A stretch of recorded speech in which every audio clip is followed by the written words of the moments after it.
final project for General Education Class 1301, Citizenship Without Borders, taught by Professor Karen Pheasant, Nguana Gwine, titled My Journey to Becoming a Global Citizen.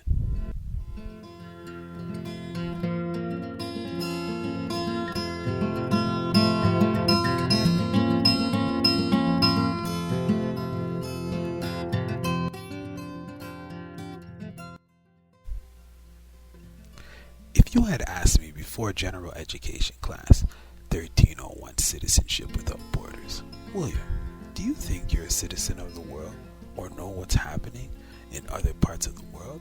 I would have said yes, because I come from Canada, one of the most multicultural countries in the world. Plus, I also am a representative of an island nation. And because I try to pay attention to international news and be abreast of what's happening in other parts of the world. But looking back now, I see there were areas for big improvement. Big improvement. Watching and paying attention to international news is not enough.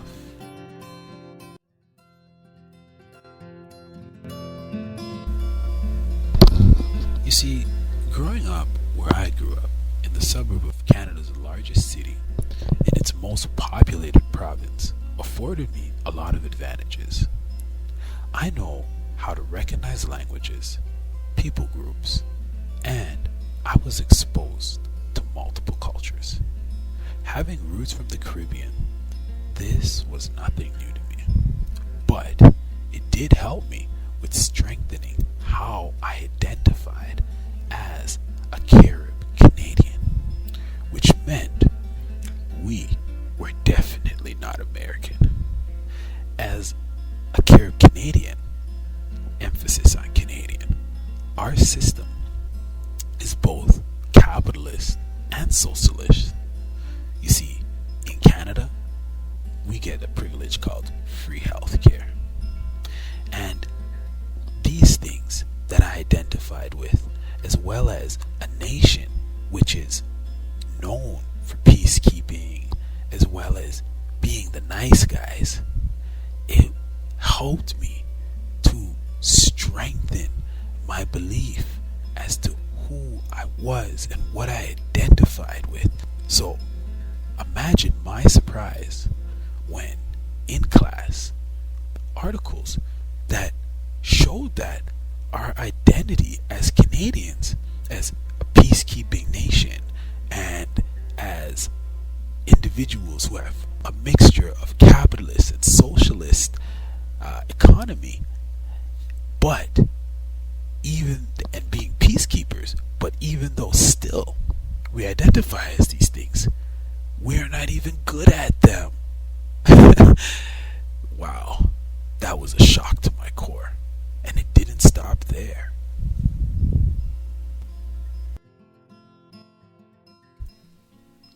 Now, this shock I was experiencing, I would say low-key, it did make me a little bit angry, but not because of the fact that what was being spoken about was controversial or it was not true. It was because deep down inside, I had established these ideologies as theories from my own gained experiences.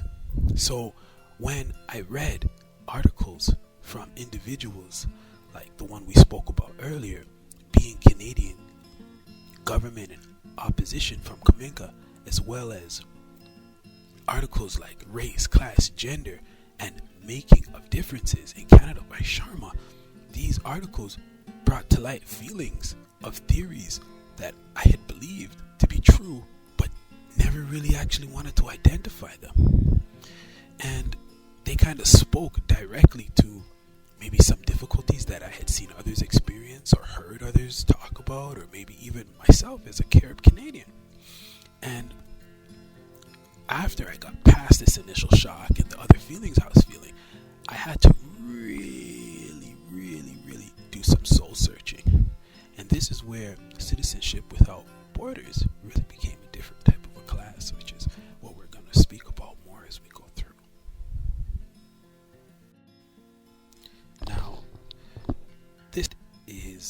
very personal, but I'm going to try to not make it too personal.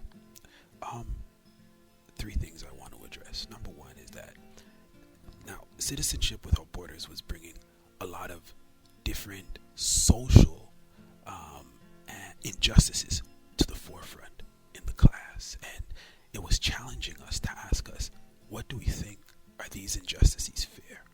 Okay, that's number one. Number two is that within Citizenship Without Borders, we had a short segment on the struggle of the civil rights movement, and I really liked the way the professor really addressed the struggle, and it was very personal for me because as a young man, I mean, this is there's a lot of hate, and it's everywhere in the world to us because the color of our skin, and but it needed to be addressed that the civil rights is a real serious struggle for the world and people groups as a whole.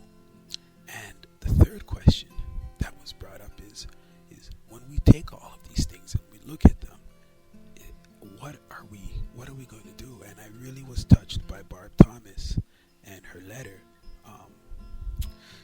learning from discomfort, a letter to my daughter, because sometimes you meet these people who can relate and understand and have a heart for the civil rights struggle and for people of color, but never do you ever hear it being spoken about and being truly pointed out and addressed. And this is when I had to take a different type of approach and a holistic perspective, and I really had to challenge myself and ask, all right, with all these subject matters, what is the crux of what we're really truly trying to address? And for me, that was very specific, but I'll share that with you later as we continue.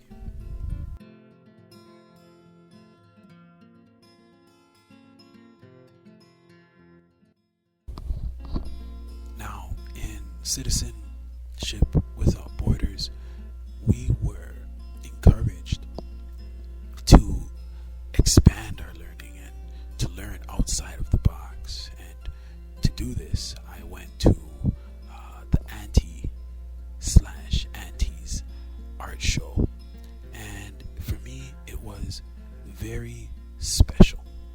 I really enjoyed it, and it just brought a lot of things to the forefront. And as I said in the last about the civil rights movement and how it was powerful not only for one demographic of people, but also it's powerful for other people who feel that their civil rights have not been honored. Their ownership has not been properly acknowledged, and the world has changed so much from a lot of injustices of colonialism, and it's been felt throughout the whole world. But when we look at colonialism right here in North America, we are left with another struggle. That's something that was also brought forward in Citizenship Without Borders. Interesting because the dynamics of society of North America is like two treaty people laid in one, which was addressed in Tara Williams' article, We Are All Treaty People. But then the fact that land acknowledgements are done, but nobody really knows why, and the history behind Native history and the injustices which happened to indigenous people hasn't really been properly addressed. Their story is not being properly told in articles like Land Acknowledgement in the Academy, Refusing the Settler Myth by Wark. These also brought a new type of kind of civil rights to the forefront, and these experiences also made me challenge, okay, what kind of individual, what kind of global citizen am I going to be going forward? In Citizenship Without Borders, we've taken a look at holistically, what does it mean to be a citizen? How can we truly take a look at looking at what it means to be a citizen if we don't look at what it means to be a citizen of the world? And I took this question to heart because as an individual who identifies as a Carib Canadian and realizes that even in the current place where we live, it's not perfect. We have social issues, we have imbalances, but to somebody else in other parts of the world, the issues we deal with are like a bed of roses. So, in conclusion, one of the last questions we had to look at is, what does it mean for us to be a citizen of the world? And the only way we could properly look at this is if we looked at the world from a globalization perspective. And when we looked at these things, I realized that in an article by Schultz titled Educating for Global Citizenship, Conflicting Agendas and Understandings, we clearly see that through neoliberalism and contemporary market-oriented reform policies, other countries in the world are suffering, and people who see their current struggle are willing to leave everything behind and come to North America in search of a better life. Now, when I took this into perspective, it really helped me see that the position that I need to take and my journey that I need to embark